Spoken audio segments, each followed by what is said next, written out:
আপনারা দেখেছেন আজকে 18ই জুন বাংলাদেশ জাতীয়তাবাদী দলের চেয়ারম্যান,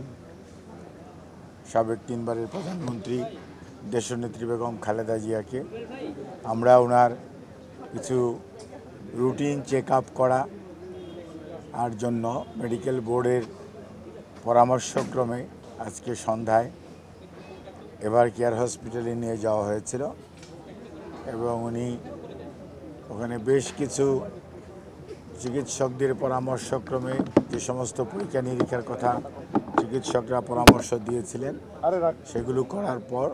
চিকিৎসকরা পরামর্শ দেওয়ার পর সেই অনুযায়ী সেই পরীক্ষা নিরীক্ষাগুলো ওখানে সম্পন্ন করা হয় এবং চিকিৎসাগুলো পরবর্তীতে ওখানে মেডিকেল বোর্ডের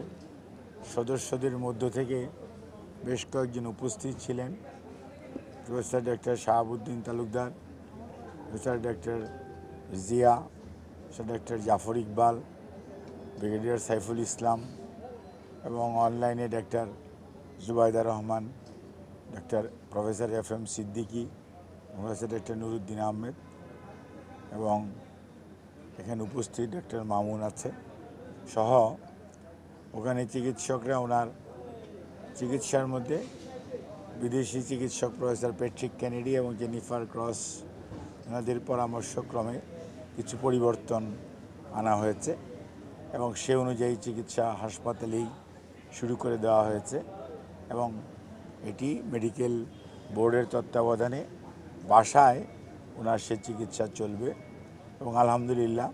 উনি আপনাদের সবার দোয়ায় আল্লাহর অশেষ মেহেরবানিতে উনি কিছুক্ষণ আগে যে বাসায় এসছেন আপনারা দেখেছেন উনি মোটামুটি ওনার শারীরিক অবস্থা স্থিতিশীল এবং ওনার এই চিকিৎসার ব্যাপারে সার্বক্ষণিকভাবে বাংলাদেশ জাতীয়তাবাদী দলের ভারপ্রাপ্ত চেয়ারম্যান জনাব তারেক রহমান গতকালকে থেকেই ওনার চিকিৎসার ব্যাপারে সার্বক্ষণিক